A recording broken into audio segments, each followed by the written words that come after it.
Oh, I have to try to get to the other side of the snow and ice here. See the, oh, there's a break up here, good. All right.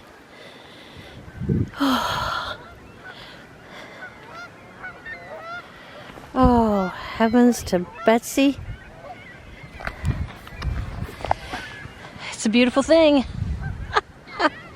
We survived. We survived winter. Remember it's, I don't know how many degrees below zero and I'm in the woods video? Yeah, that got old. I lived in an old drafty house, so I kept it about 65. It got pretty chilly. It got pretty chilly. I mean, it was like no day when the wind chill wasn't, in the teens or near zero. It just, like for 3 weeks solid, it did that. And, a lot of counties around me got lots of snow, feet of snow, some 3 to 5 feet of snow. There were roofs falling in, collapsing from the weight of the snow.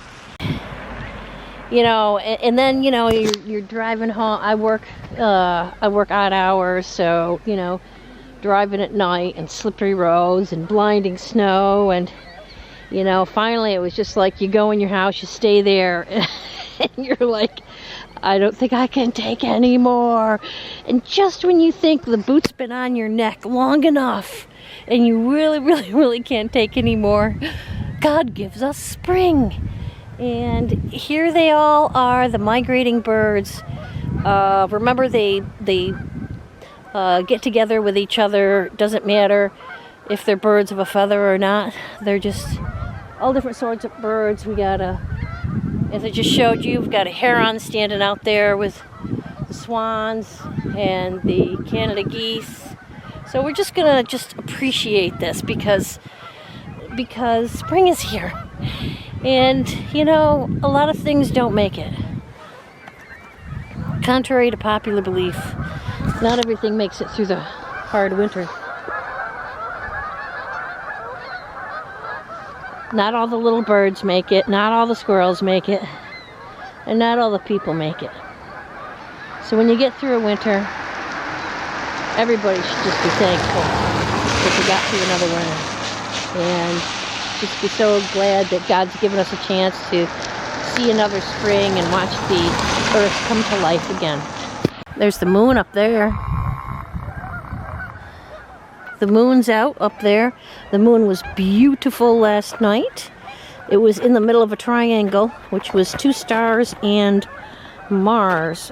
Pollock and forgot the name of the other star. Well, looks like the bench isn't clear yet, but look at that.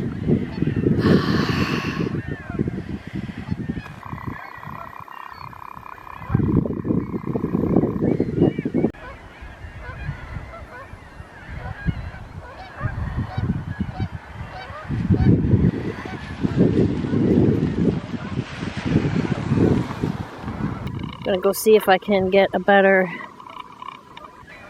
picture of some of these guys. I'm thinking, obviously, we've got mallards. Looks like probably some mergansers and buffleheads. But they are out there where I can't get a good picture of them. This guy's fishing. Fisherman. There, climbed over a snowbank to get here. Oh, tree. Hello, tree. Oh.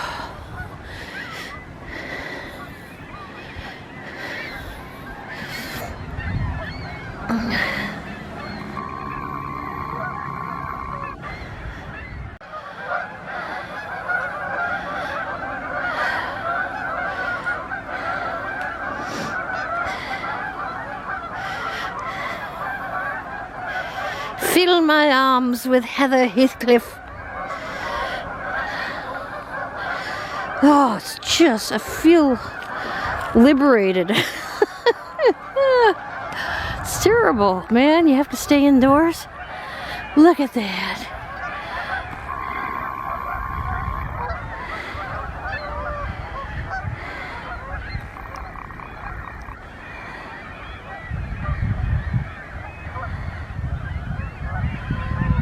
God only knows what's out there. What's that? Oh, it's just some Canada geese. Just Canada geese.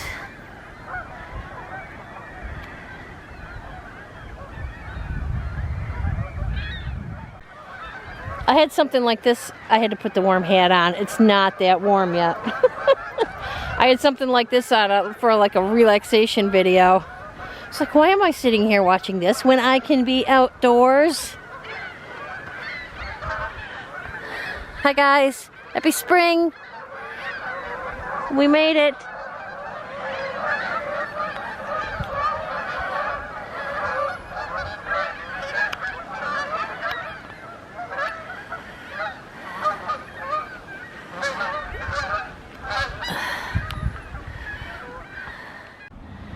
There's the ice near the shore.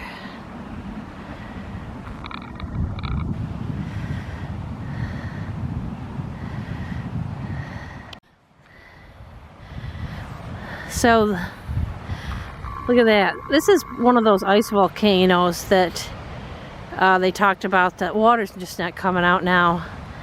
You can see the water coming up in other areas here. Like right here. Really coming up there. So this right here is where we normally step in the water to go swimming. The Great Lakes, they just jam this ice up to the coastline.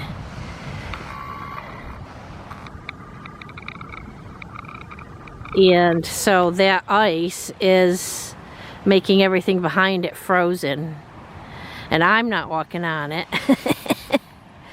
I am not taking that chance. You can hear the water hitting the ice. Last night, the moon was in a triangle of Mars, Pollux, and Castor, I think. It was quite stunning, I thought. We were lucky to be able to see it. Next week, we're going to have a full lunar eclipse, and we'll be lucky to see that. You know, chances of the sky being clear in northern New York is probably nil, but we're going to keep our fingers crossed. Imagine how many tons this ice weighs. I mean, it's going to be melted before we're swimming, you know? Look at that. If you go to birdcast.info, and you can plug in your location, and you can see how many birds flew over overnight. It's pretty cool. Remember, birds migrate by night. So the birds are migrating now. From March to April, they're going to be migrating, coming back up north, or leaving down south, I don't know. And where the hell did I park? There is a lot they still don't know about bird migration, and I like that because that's in God's hands. Lately they've decided the birds can see the, you know, magnetic field of the earth, and that's how they navigate, or they don't know everything. There are thousands upon thousands of birds migrating at night. Large groups of birds, all different kinds. And it's a mystery. It's still a mystery. There's one guy on YouTube I saw that he went out, was a young guy, and he went out with a microphone at night, and he was riding along with a microphone out, I mean going really slow, and he was recording the birds going over, because when he suddenly realized that the birds were flying over at night by the thousands, he was so, you know, enraptured by it. He realized also that he could hear them, because he had like Googled, I guess, you know, why am I hearing birds flying at night, and that's when he found out. And it's a wonderful curiosity and excitement to have, to know, to be excited about things like that.